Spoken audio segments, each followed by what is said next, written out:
할렐루야. 자, 오늘은 부활에 대한 이야기를 하겠습니다. 부활은 다시 산다는 것이죠. 그래서 가장 기대되는 일 중에 하나입니다. 내가 죽어도 다시 산다. 얼마나 기대되는 일입니까? 그러면서도 사실은 가장 의문스러운 일 중에 또 하나일 것입니다. 그럼에도 불구하고 정말 우리 그 허물을 극복하면서 종교인들에 대한 특별한 보상으로 인식되는 것이 또한 이 부활입니다. 구약 유대 종교의 핵심 교리였고, 그리고 신약 기독교의 핵심 교리이기도 합니다. 과연 죽은 자의 육신이 정말 살아날 수 있을까? 참 의문이 드는데요. 자, 예를 들어 보면 식인 상어에게 물려 죽은 사람이 다 식인 상어의 뱃속에서 소화가 된 뒤에 부활을 해야 된다면 과연 부활을 할 수 있을까 하는 것이죠. 그리고 어떤 사람이 죽어서 땅에 묻혔어요. 그 몸이 다 분해되어서 박테리아에 의해서 분해되었어요. 그 박테리아를 풀이 다 또 삼켰습니다. 그 풀을 소가 먹었어요. 그리고 그 소가 죽었어요. 그 소가 죽으니까 온 동네 마을 사람들이 그 소를 맛있게 소고기 잔치를 했어요.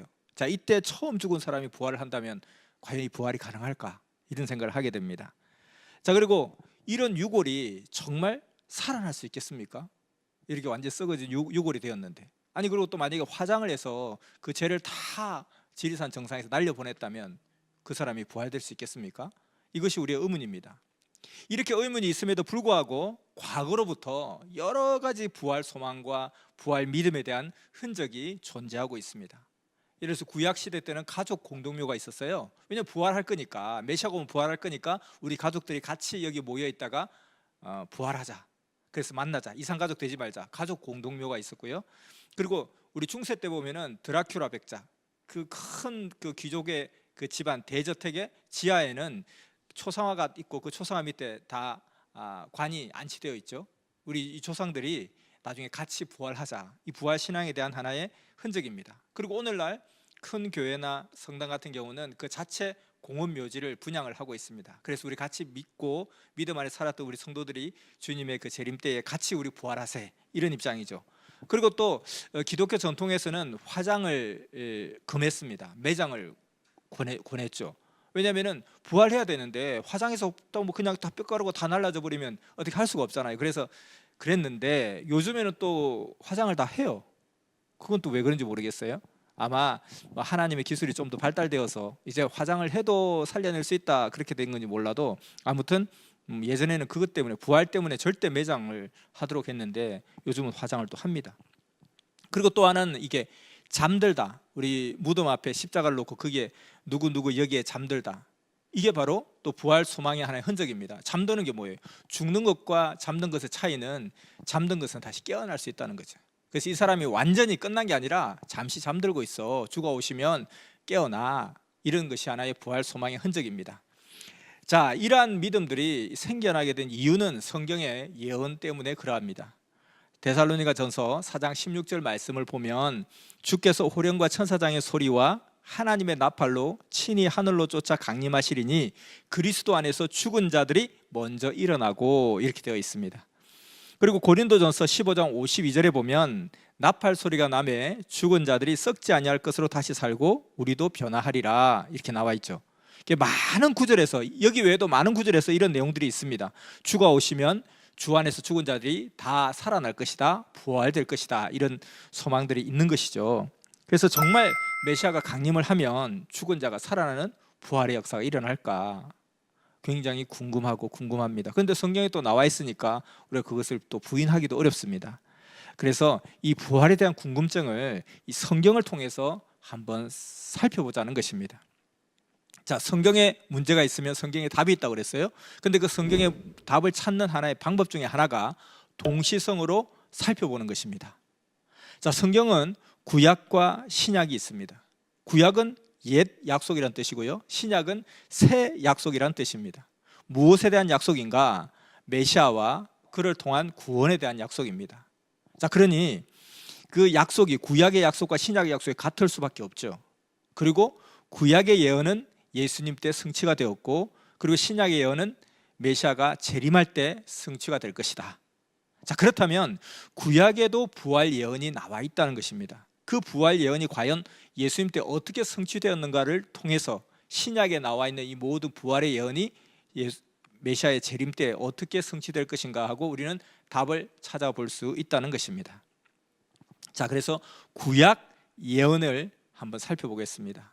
이사야서 26장 19절 말씀 보면 주의 죽은 자들은 살아난다. 그리고 우리의 시체들은 일어난다.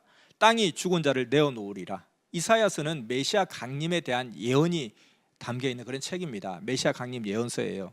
그게 보면 이런 이야기 나오죠. 그리고 에스겔서 37장 1절에 보면 내가 너희 무덤을 열고 너희로 거기서 나오게 하고 이스라엘 땅으로 들어가게 하리라. 에스겔서 37장 1절 이하로 쭉 나오는 말씀 보면 바로 에스겔 골짜기의 해골 골짜기, 그 해골 골짜기의 마른 뼈들이 살아난다는 것입니다. 자, 이런 예언들이 또 성경에 많이 있어요. 그러니까 구약 유대인들은 이러한 예언을 믿고 있었고 이것은 메시아가 오면 반드시 성취될 것이라는 그런 희망과 소망을 가지고 부활에 대한 확실한 믿음을 가지고 있었던 것이죠. 자, 그러다가 마침내 예수님이 오셨어요. 예수님 오셔서 많은 사람들이 그가 메시아라고도 이야기합니다. 그런데 유대인들은 과연 그가 메시아라면, 예수님 메시아라면 정말로 부활을 시킬 것인가, 부활을 시킬 수 있는가 하는 것에 대해서 아주 관심을 가질 수밖에 없었죠. 그래서 부활에 대해서 예수님에게 질문을 던집니다. 그 질문에 대해서 예수님은 이렇게 답변을 합니다. 많은 답변이 있는데 그 중에 대표적으로 요한복음 5장의 말씀을 보겠습니다. 5장 21절에 보면 아버지께서 죽은 자들을 일으켜 살리신 같이 아들도 자기 원하는 자들을 살리느니라 이렇게 되어 있습니다. 그리고 24절에는 내 말을 듣고 또 나 보내신 이를 믿는 자는 영생을 얻었고 사망에서 생명으로 옮겼느니라. 죽은 자들이 하나님의 음성을 들을 때가 오나니 곧 이때라. 듣는 자는 살아나리라 하고 이야기를 하고 있습니다. 자, 분명히 구약의 예언처럼 예수님 당신이 나도 살린다 이렇게 선언을 하셨습니다. 그리고 심지어는 요한복음 11장 25절 이하에는 나는 부활이요 생명이니 나를 믿는 자는 죽어도 살겠고 무릇 살아서 나를 믿는 자는 영원히 죽지 아니하리라 이렇게까지 이야기하고 있습니다. 자, 이렇게 확실하게 자신 있게 이야기하니까 이제 유대인들은 정말 저가 메시아일지도 모르겠다. 저렇게 확실하게 살린다고 하니까, 부활한다고 하니까, 시킨다고 하니까 하고 이제 실제 그런 일이 일어나는지 지켜보게 되었죠. 그렇게 지켜보는데 실제로 살아난 사람은 예수님 당세 때 살아난 사람, 예수님이 살린 사람은 단 3명밖에 없는 거예요. 3명. 이 3명은 나사로, 회당장 야이로의 딸, 그리고 나인성 과부의 아들, 이렇게 3명만 살아나게 되더라는 것입니다. 자, 그러면 이 3사람을 살리려고 그토록 구약 전체 4,000년 구약 역사에서 그렇게 강력하게 예언을 했을까라는 의문이 들게 되죠. 그리고 두 번째는 만약에 살리려면 아브라함이나 모세나 다윗이나 이런 사람들을 살려야죠. 그리고 또 세 번째는 왜 그들은 살리지 않았냐는 거예요. 그리고 세 번째는 이 나사로나 회당장 야이로의 딸이나 나인성 과부의 아들도 이렇게 부활했다 쳐요. 그런데 그들도 곧 죽었습니다. 지금까지 살아있지 않아요. 그들도 뭐 몇 년 또는 몇십 년 더 살다가 또 죽었어요. 이거는 원래 구약 예언에 비친 바와 다르지 않습니까? 자, 그리고 이때 이 죽었다가 살아났다고 하는 이 세 사람들이 무슨 한 10년 전에 죽은 사람도 아니라는 거예요. 방금 급절한 사람. 그러니까 하루 또는 뭐 바로 몇 시간 전에 또는 하루 이틀 전에, 이런 경우는 지금도 가끔씩 일어나는 현상일 수 있습니다. 지금도 전 세계 각지에서 이런 사연들이 많이 있죠. 그런데 뭐 죽은 지 1년이 되었는데, 죽은 지 5년이 되었는데 살아났다는 사람은 아무도 없습니다. 죽은 지 5년이 돼가지고 완전히 그냥 이 모든 이 사체가 다 분해가 되었는데 살아났다. 죽은 지 한 3년이 되어서 그냥 이 화장을 해서 다 날려보냈는데 살아서 돌아왔다. 이런 경우는 유례가 없다는 거예요. 어디에도. 이 세 사람도 마찬가지죠. 자, 그러니까 유대인들이 볼 때는 예수는 메시아가 그래서 아니다. 부활시킨다고 했는데 거짓말했지 않냐? 부활 안 됐지 않았냐? 그러니까 메시아가 아니라고 정죄를 하게 된 거죠. 근데 이제 예수님을 믿고 따르는 그 제자들 입장에서, 그리고 오늘 신약 기독교 입장에서는 예수님이 거짓말했을 리는 없는데, 왜 실제로 이렇게 부활의 역사가 일어나지 않았지? 그러니까 이번에 재림 때는 꼭 역사가 일어날 거야 이렇게 믿어버리는 거죠. 근데 그게 안 맞는 게 구약의 예언은 예수님 때 성취되었고 신약의 예언은 재림주님 뜻이 성취가 되는 거죠. 그리고 예수님도 내가 구약의 모든 예언을 다 이루었다라고 또 말씀도 하셨고요. 자, 그렇게 볼 때 이 우리가 부활에 대해서 제대로 정확하게 잘 모르는 것은 아닌지, 이 부활의 의미를 다시 한번 새겨보자. 부활이라는 것은 죽었다가 다시 사는 것이잖아요. 그러면 이 죽음에 대해서 먼저 살펴보자 하는 것입니다. 창세기 2장 17절에 보면 선악과를 따먹으면 죽으리라 했는데, 그 선악과를 따먹고 죽었다 했는데 따먹고 나서 아이를 셋이나 낳아요.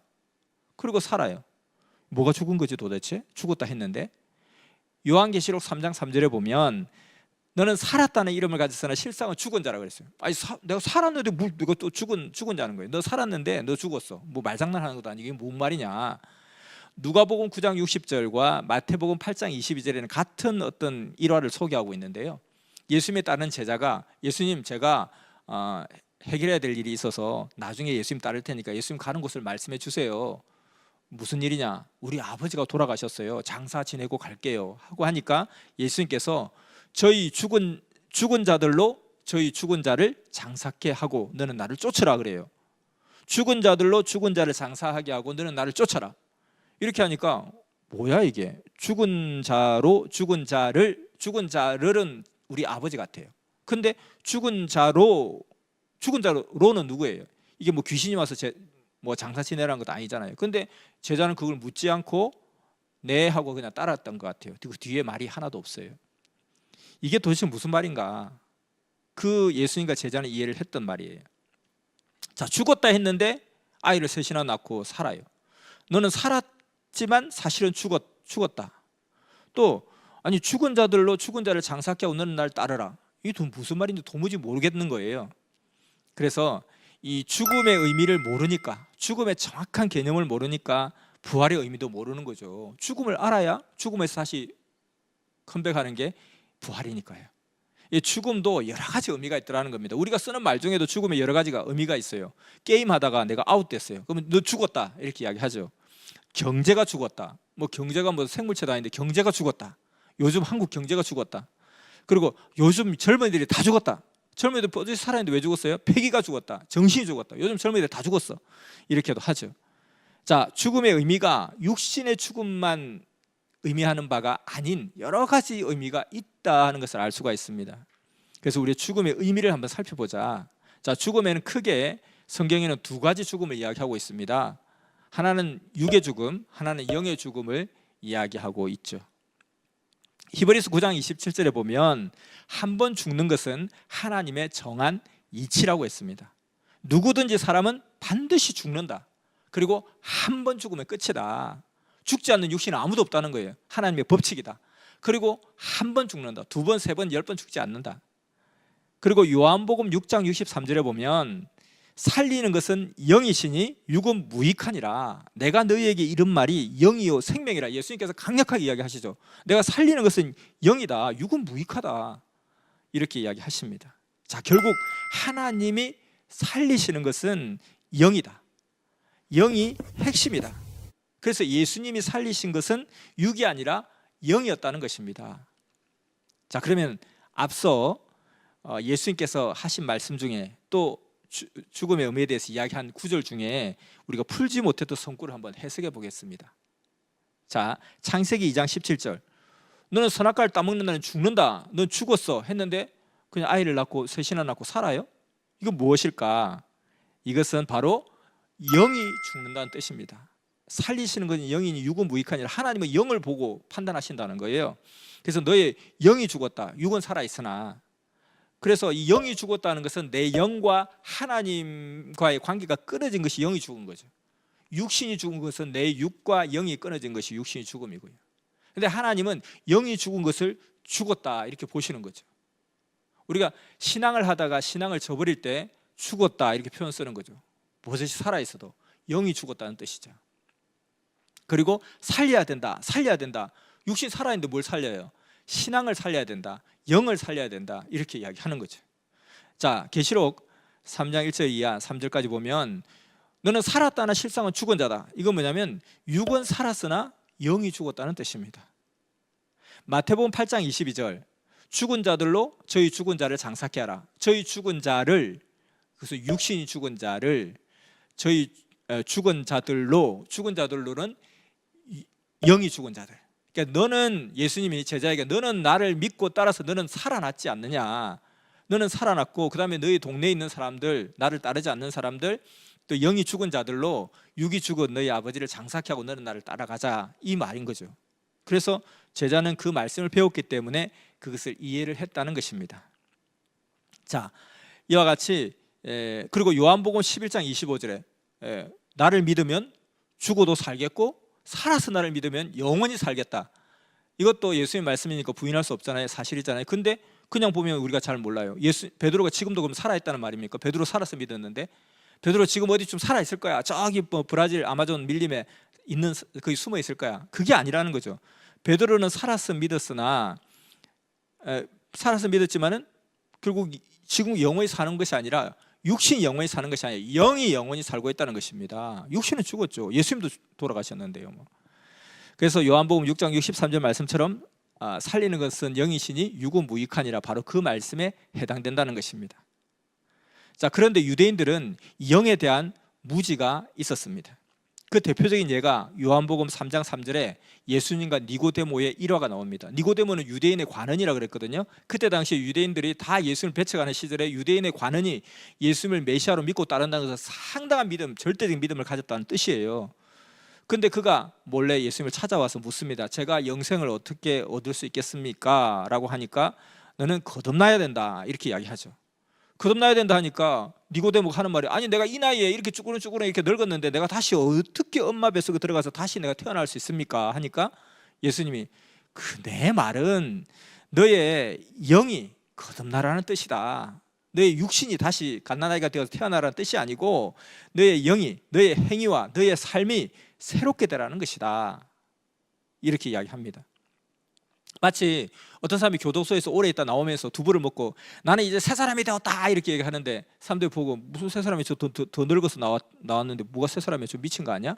이렇게 하는데 그것은 사람이, 육신이 새로운 사람이 되었다는 뜻이 아니라 자기 마음과 정신과 사고가 새롭게 되었다. 그래서 나는 새 사람이다, 이렇게 이야기하잖아요. 우리 생활 속에서 비유를 다 들고 있습니다. 자, 그래서 부활은 육적 부활이 아니라 영적 부활이다. 그래서 예수님 때 베드로도 부활이 됐고 또 예수님 때 많은 구약의 그 하나님 믿음에 죽었던 영들이 부활이 되었습니다. 영이 부활된 거죠. 육신이 부활된 것은 아니다라는 것입니다. 그래서 부활은 영적 부활이다. 자, 이 모든 것을 결론적으로 말하고 있는 내용이 고린도전서 15장 35절 이하에 나오고 있습니다. 자, 고린도전서 15장 35절에 보면 누가 묻기를 죽은 자들이 어떻게 다시 살아나며 어떤 몸으로 오느냐 하리니, 자, 2000년 전에도 사람들이 육신이 막 살아난다 하니까 이게 좀 이해가 잘 안 되는 거예요. 그거 어떻게 그런 일이 일어날 수 있습니까? 라고 하니까 쭉 고린도전서에 대답을 해줍니다. 42절에 보면 죽은 자의 부활도 그와 같으니 썩을 것으로 심고 썩지 아니할 것으로 다시 살아나며 욕된 것으로 심고 영광스러운 것으로 살아나며 약한 것으로 심고 강한 것으로 다시 살아나며 육의 몸으로 심고 신령한 몸으로 다시 살아나느니 육의 몸이 있은즉 영의 몸이 있느니라. 그래서 이 모든 것 이야기를 이렇게 썩을 것, 썩지 아니할 것, 욕된 것, 영광스러운 것, 약한 것, 강한 것, 이것을 대비하는데 이게 결국 뭘 이야기하느냐? 육의 몸, 영의 몸을 이야기하는 거죠. 그래서 육의 몸으로 심고 영의 몸으로 다시 살아난다라고 이야기하고 있지 않습니까? 그리고 50절에 보면 혈과 육은 하나님의 나라를 이어받을 수 없고 또한 썩는 것은 썩지 아니하는 것을 유업으로 받을 수 없다라고 했습니다.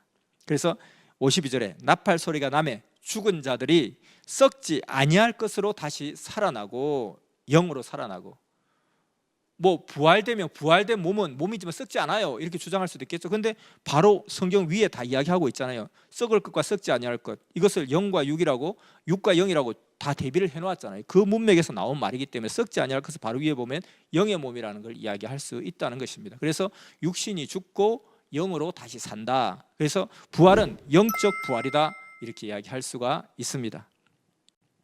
자, 이제 예수님의 부활. 그럼 예수님의 부활은 어떠한가? 예수님은 육적 부활이지. 그렇기 때문에 다시 오실 때는 예전의 모습으로 나타나실 것이야, 이렇게 생각을 하겠죠. 그래서 말씀을 들으니까 사람의 부활은 그래 영적 부활이라고 내 인정할게. 근데 그건 내가 양보할 수 있는데 예수님의 부활만큼은 절대 육의 부활이야. 이건 양보할 수 없어. 이렇게 생각할 수 있습니다. 그런데 예수님의 부활이 육적 부활이라면 많은 의문점이 나오게 됩니다. 성경을 통해서 이야기해 보면, 첫째, 예수님의 육신이 부활을 했다면 왜 하늘나라로 올라가 버려요? 하늘에는 육신이 거할 수가 없잖아요. 두 번째, 예수님이 다시 육으로 살아났다면 살아생전에 그렇게 몸부림치면서 행했던 일들을 해야죠. 왜 그걸 안 하냐는 거예요. 내가 정말 건강할 때 열심히 하던 일이 있어요. 정말 마음과 뜻과 목숨을 다해서 열심히 하던 일이 있어요. 근데 내가 몸이 아파가지고 그 일을 못하게 된 거예요. 근데 오랜 투병생활 끝에 몸이 나았어요. 그럼 뭘 해야 돼요? 그 하고자 했던 일을 열심히 할 거 아닙니까? 당연한 이치이죠. 그래서 예수님이 그렇게 마음과 뜻과 목숨을 다해서 땅끝까지 복음을 전하러 외치셨던 그런 분이었는데 다시 살아났어요. 죽어서 그게 중단됐는데 살아났으면 몸부림치며 그 일을 하겠죠. 근데 그 일을 하지 않으신 거예요. 하늘로 휙 올라가 버린 거예요. 그리고 제자들도 예수님이 진짜 육신으로 부활했다면 우리 예수님이 부활하셨다, 이렇게 부활하셨다, 지금 어디 계신다, 어떻게 한다, 이 이야기 했을 것이고요. 또 만약에 진짜 육신으로 부활했는데 예수님 하늘로 숑 올라가고 거기에 계시면 제자들이 예수님 뭐 하세요? 빨리 내려오셔서 복음 전하셔야죠. 예수님 빨리 오세요. 말씀 전해주세요. 이렇게 이야기를 했을 거예요. 근데 예수님이 안 돼. 나 지금 2000년 뒤에나 내려가야 돼. 그거 좀 기다려. 이렇게 할 리가 없다는 것입니다. 이것은 예수님의 부활도 육신의 부활이 아니라 영의 부활이라는 것을 이야기하고 있다는 것입니다. 자, 그럼 세 번째, 요한복음 20장 14절에서 16절을 보면 예수님이 돌아가시고 무덤에 막 쫓아간 마리아가 부활하신 예수님을 보고 동산지기인 줄 착각을 하는 거예요. 예수님의 시신이 없는 거예요. 그 동굴에 시신을 안치했는데 거기에다 큰 바위로 그 동굴 입구를 막아놓았는데 동굴 입구에 막아놓은 바위가 굴러 떨어지고 예수님이 없는 거예요. 근데 거기 동산지기 하나 있으니까 넋이 빠져가지고 여기 실례지만 여기 예수님 시신을 못 보셨나요? 그러면서 울고 있는 모습을 보이죠. 예수님 시신이 없었던 거예요. 근데 이제 그 무덤에 간 마리아가 부활하신 예수님을 보고 동산지기인 줄 착각하고 예수님인 줄 몰라보는 거예요. 하루 사이 얼굴이 확 달라졌을까요? 육신이 아니기 때문에 그런 거죠. 누가복음 24장 30절에서 31절을 보면 엠마오 마을로 내려가는 두 제자 이야기가 나옵니다. 예수님을 따르던 무리 중에 두 제자가 예수님 돌아가시니까 이제 방향을 잃고 그냥 다시 낙향하는 과정 가운데 예수님이 나타나셔서 그들과 길에서 동행하십니다. 근데 대화를 주고받는 과정 가운데 예수님인 줄 전혀 몰라요. 전혀 모르다가 그 방에 들어가서 하룻밤을 지내면서 거기서 떡을 떼면서 말씀을 나눌 때 드디어 예수님인 줄 알아보는 거예요. 저희 눈이 밝아져 예수인 줄 아니라. 그런데 예수님 그러고 나서 뿅 사라져요. 왜 예수님인 줄 몰라봤을까요? 영의 부활이기 때문에 그렇습니다. 다섯 번째, 요한복음 20장 19절에서 26절 보면 제자들이 모여있는 곳에 문이 잠겨 있는데 예수님께서 스르르 하고 그 문으로 들어오신 거예요. 여섯 번째, 로마서 1장 3절에서 4절에 보면 육신으로는 다윗의 혈통에서 나셨고 영으로는 죽은 자들 가운데서 부활하사. 자, 육신으로는 다윗의 혈통에 나셨고 영으로는 죽은 자들 가운데서 부활하셨다, 이렇게 표현하고 있습니다. 영으로 부활했다 분명히 나오죠. 그리고 일곱 번째, 베드로전서 3장 18절에 보면 육체로는 죽임을 당하시고 영으로는 살리심을 받으셨으니. 자, 육체로 죽임을 당하셨죠. 그리고 영으로 살리심을 받으셨다고 이야기하지 않습니까? 여덟 번째, 마가복음 16장 12절에 보면 예수님에 대해서 다른 모습으로 나타나셨다라고 표현하고 있어요. 아홉 번째, 사도행전 1장 11절에 보면 예수님이 40일 후에 승천을 하십니다. 부활하시고 승천을 하시는데 그때 하늘로 올라가는 그 예수님의 모습을 보게 되는 거예요. 제자들이 그 장면에 나타나 있죠. 만약에 그게 육신의 부활이었고 육신의 승천이라면 유대인들도 다 봤을 거 아닙니까? 자, 예를 들어서 우리 서울 시민들이 이 땅에 오신 메시아를 전부 다 핍박하고 죽이기까지 했어요. 근데 그 이단 사입이라고 죽였던 그 메시아가 부활을 하신 거예요. 부활을 하셔서 나중에 40일 뒤에 승천을 하시는 거예요. 승천하시는데 저기 롯데타워 상공에서 또는 남산타워 N타워 상공에서 하늘로 올라가는 거예요. 자, 그러면은 그 메시아를 따르는 사람들도 보았겠죠. 핍박했던 서울 시민도 다 봤겠죠. 다 봤으면 당장 회개하고 난리 났을 거 아닙니까? 근데 유대인들은요, 예수님의 그 부활 승천 이후에도 전혀 아랑곳하지 않고 계속해서 예수 믿는 자들을 잡아 족치는 일을 작심하고 했습니다. 여전히 지금도 예수 믿지 않아요. 그 유대인들은, 예루살렘의 유대인들은 못 봤다는 거예요. 그 몇몇 제자들만 예수님의 부활 승천하는 모습을 봤다는 거예요. 왜? 몰래 승천해서? 그게 아니라 그냥 뭐 남산타워 상공에서 올라가는데 왜 못 봐요? 결국 그것은 영이니까 못 본 것입니다. 자, 이렇게 확실하게 예수님의 부활도 육신의 부활이 아니라 영의 부활이라는 증거가 있음에도 불구하고 왜 많은 사람들이 그렇게 철동같이 예수님의 부활은 육의 부활이라고 믿고 있을까요? 그 근거도 있겠죠. 그것은 뭐냐면 첫째, 예수님의 시신이 발견되지 않았다. 둘째, 예수님이 구운 생선을 드셨다. 셋째, 나는 영이 아니니 만지지 말라 하고 말씀을 하셨다. 이런 내용들입니다. 자, 첫 번째, 역사상 시신이 발견되지 않은 사람들이 되게 많아요. 우리 부산에 유명한 해운대 있죠. 해운대. 그 해운대 유래가 신라시대, 통일신라시대 때 해운 최치원 선생이 거기에서 하늘로 뿅 올라가 신선이 됐대요. 왜 신선이 됐냐 하니까 그 바위 절벽에 고무신만 놔두고 사람이 사라졌대요. 시신이 발견 안 됐대. 신선이 됐대요. 이것도 일종의 승천했다는 거 아닙니까? 왜 발견돼? 시신을 발견하지 못한 거죠. 히틀러, 나폴레옹, 세계적으로 유명한 사람들 중에도 시신이 발견되지 않은 사람 많아요. 왜요? 추종하고 다른 자들이 고의 몰래 모셨겠죠. 자, 예수님이 돌아가시고 나서 그 로마 병정이 지키고 있는 그 무덤에 마리아도 쫓아갑니다. 요한도 쫓아갑니다. 아리마대 요셉도 쫓아갑니다. 왜 쫓아가요? 왜? 예수님의 시신을 수습하러 간 거죠. 갔는데 시신이 없는 거예요. 그러니까 엉엉 울면서 넋이 빠져 있는 거잖아요. 누군가가 모셨겠죠. 이러한 마음으로 누군가 갔던 거죠. 자, 그래서 시신이 발견되지 않았다 해서 이게 뭐 육적인 부활이다 이렇게 이야기할 수가 없다는 거죠. 자, 구운 생선을 드셨다. 창세기 18장, 창세기 19장에 걸쳐서 보면 아브라함과 롯이 하나님과 천사를 대면하는 장면이 나와요. 그래서 같이 식사도 합니다. 하나님인 줄 몰랐어요. 천사인 줄 몰랐어요. 같이 식사를 해요. 사람인 줄 알고. 우리는 영 하면 굉장히 귀신처럼 막 이렇게 생각해요. 허물허물 이렇게 생각하는 거예요. 근데 우리 육신만 보더라도요, 이 육신도 사람에 따라, 몸에 따라 육신이 단련되면 굉장히 단단해집니다. 단련하지 않으면 허물허물해요. 그리고 아기 때 처음에 수정체가 될 때는 굉장히 액체였잖아요. 이것처럼 영도 차원이 높아지면 높아질수록 더 육신 같은 그런 영으로 존재한다는 겁니다. 그러니까 완전히 천국 차원에 가면 내가 이게 육신보다 더 육신 같은 느낌을 영이 느끼는 거예요. 그러니까 육신의 삶이 하나도 부럽지가 않은 거예요. 하나님은 뭐 그냥 연기처럼 이렇게 날아다니는 존재가 아니라는 거예요. 더 육신보다 더 육신 같은 촉감과 느낌이 있는 단단한 그런 구조를 가지고 있다는 거예요. 이것은 얼마든지 성경에도 이런 내용들이 나오고 있습니다. 자, 예수님의 영이체는 최고의 수준 아니겠습니까? 그러니까 우리 보통 이런 영들하고 차원이 다르다는 거죠. 만지지 말라 했다가 만지라 한 것은 육이 영으로 이제 완전히 전환되는 과정 가운데 영이 자리 잡는 시간이 좀 필요한 거죠. 그 과정 가운데 만지지 말라. 그 뒤에는 또 만져보라 하잖아요, 직접. 자, 결론적으로 다 한마디 다시 정리하자면 가장 가까이에서 예수님을 지켜본 수제자 베드로가 증언하지 않습니까? 베드로전서 3장 18절, 육체로는 죽임을 당하시고 영으로는 살리심을 받았다라고 이야기하잖아요. 그래서 예수님의 부활도 육신 부활이 아니다. 영의 부활이다. 하늘나라는 영의 나라, 영이 가는 세계입니다. 하늘 우편에 영이 가는 거죠. 영계에도 영이 가는 것입니다. 그래서 예수님의 재림도, 예수님이 다시 재림하실 때에도 그의 육이 오는 게 아니라 영의 재림이라는 거예요. 이게 너무너무 중요한 사실이라는 것입니다. 우리 2000년 전에 그 예수님의 우리가 상상했던 그림의 모습, 그런 모습에 예수님이 올 거라고 생각해요. 그런 옷을 입고. 그게 아니라는 거죠.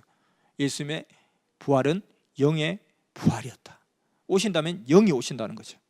자, 그래서 영의 부활이요, 영의 재림인 것을 우리가 확실하게 알아야 되겠습니다. 자, 이외에도 간단하게 이야기하면 부활은 여러 가지 의미가 있습니다. 부활은 사실 더 좋은 변화, 영적인 부활, 이것이 부활의 큰 의미입니다. 새 시대, 새 말씀을 듣고 마음과 정신이 변화되는 것이 부활이라는 것입니다.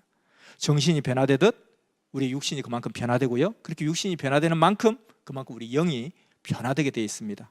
그래서 부활은 변화다. 부활은 영적 부활이다. 또 두 번째는 부활은 차원이 높아지는 것이 부활이다. 차원이 높아진 것은 시대의 차원이 높아지는 것도 있죠. 시대적 부활. 구약에서 신약으로, 신약에서 성약으로, 이게 부활하는 거예요. 시대적으로 부활하는 거죠. 그 다음에 관계성의 부활, 차원성의 부활이 있습니다. 구약은 종의 시대, 신약 아들 시대, 성약 신부 시대. 종에서 아들로 신부로 이렇게 차원이 높아지는 것도 부활입니다. 그래서 이렇게 우리가 하나님의 진리 말씀으로 날마다 삶의 부활을 이루어 가야 된다는 것이죠. 그래서 그 부활을 이렇게 계속 연속하다 보면 호련히 휴거를 이루게 되는 것입니다. 여러분 모두 진리의 말씀으로 행실의 변화를 이루고 영의 부활을 이루며 더 좋은 부활을 계속해서 이루어가는 휴거의 축복을 여러분 온전히 받으시길 바랍니다. 마치겠습니다.